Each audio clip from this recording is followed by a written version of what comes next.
4 funny things that happened in 35 years of teaching. Written by Dave of All Styles. Read by Dave of All Styles. 1. Welcome to my personal slice of hell. A windowless bunker crafted from the finest mid-century cinder blocks and despair. Per state mandate, the door remained locked, transforming my classroom into a pressurized steel and brick oven designed to slow roast human souls. The universe, possessing a truly warped sense of humor, decided to follow a week of sub-freezing blizzard conditions in early March with a blistering 85-degree freak weather event. The building's prehistoric boiler, confused and vengeful, continued to pump out heat like it was auditioning for the role of the sun. My morning class and I struggled through the oppressive heat together.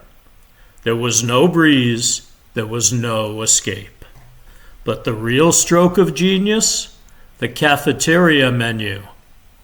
In a display of logistical audacity that should be studied by war criminals, they fed the children bean burritos.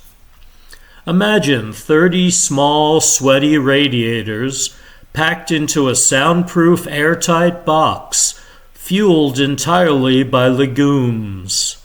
The room temperature had climbed to almost 100 degrees, and the laws of physics and biology collided. We had a quiz that afternoon, but the peaceful quiet of testing only lasted for 5 minutes. Then there was the slow, rhythmic percussion of 30 gastrointestinal systems declaring war on decency itself. The first one was almost polite, a tentative little pfft from somewhere near the pencil sharpener, a warning shot. By minute 12, they had abandoned all pretense of stealth. Little Tyler in the back row was firing off volleys like a Roman candle. Madison was contributing a steady bass line. Someone unleashed something so profound that 2 kids actually turned around to see if an animal had gotten into the room. It wasn't just a smell anymore. It was a texture. A thick, bean-infused fog that you didn't breathe so much as chew. It had layers, like a cursed lasagna. It clung to my clothing. It permeated my lesson plans. I could taste the exact ratio of cheese to refried beans. By minute 30, the children had grown nose-blind to their own chemical warfare.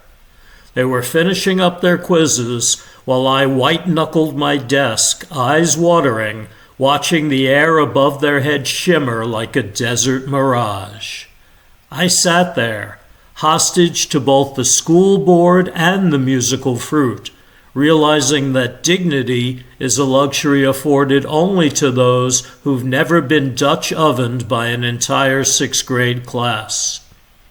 When that bell finally rang, I unsealed the door, and the hallway teacher across from me caught one whiff of the escaping cloud, made immediate eye contact with me, and simply mouthed, "Burritos?"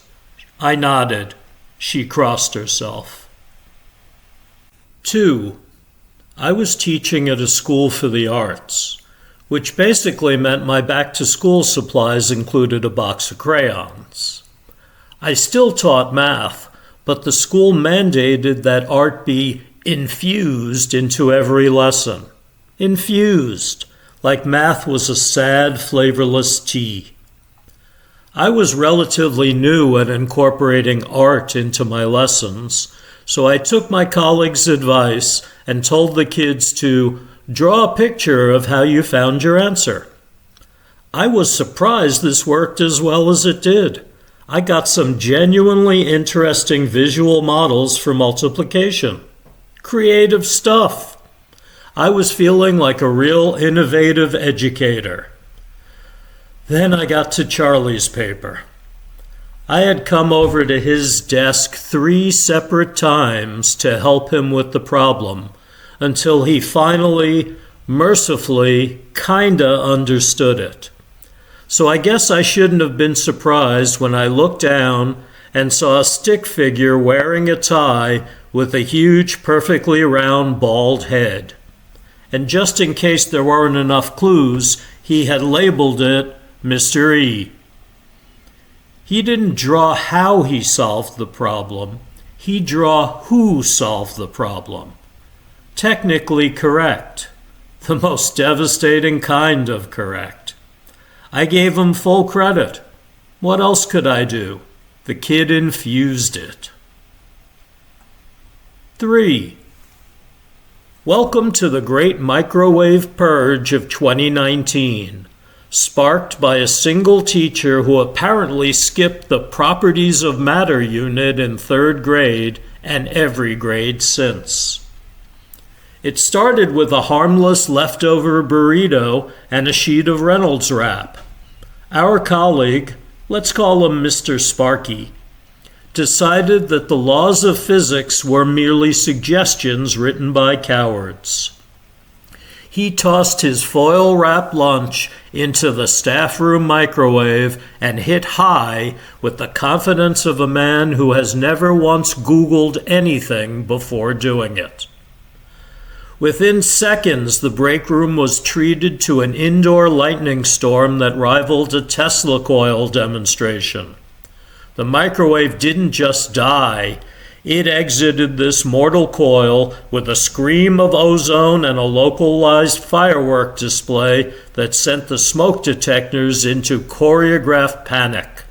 3 fire engines arrived. Naturally, the school district responded with the level-headed grace of a startled herd of gazelles. Rather than simply suggesting Mr. Sparky take a remedial class in Not Setting the Building on Fire 101, the Board of Education decided that the appliance itself was the true criminal mastermind. By Monday morning, every microwave in the district had been seized. They were hauled away like contraband in a DEA raid, leaving behind only the lonely rectangular ghosts of dust on the break room counters and the faint smell of 1,000 reheated fish dinners passed. From then on, we lived in the cold lunch era. We sat in our windowless bunkers, huddled over lukewarm salads and congealed cold pasta, staring at the empty spaces where warmth used to live. Morale was at an all-time low. The week before, a gym teacher had been caught trying to heat soup on a document laminator. No one reported him. We understood. We'd been told it was all for safety because apparently the district believed that if one grown adult couldn't handle a microwave, the rest of us were likely to accidentally build a cold fusion reactor in the teacher's lounge. The real kicker came a week later, when the art teacher, a woman who had eaten reheated lasagna for lunch every single day for 19 years, took an old cardboard box, painted it black, added a little door and a fake digital display, and left it on the break room counter without a word. We all gathered around it in silence. Someone whispered, "It's beautiful." And then Mr. Sparky walked in, saw it, and asked, "Does that thing work?" He is no longer allowed in the lounge. 4. When the school board decided our original building needed updates, a polite term for exorcising the 1950s asbestos demons that had been teaching chemistry unsupervised, they moved us into a cavernous warehouse that smelled faintly of forklift grease, broken dreams, and whatever dies when hope leaves an enclosed space. To transform this echoing void into learning environments, they didn't use actual walls. No, They used the structural equivalent of wet graham crackers, half-inch dry wall panels that were essentially just compressed optimism and recycled thoughts and prayers held together by the willpower of the lowest bidder.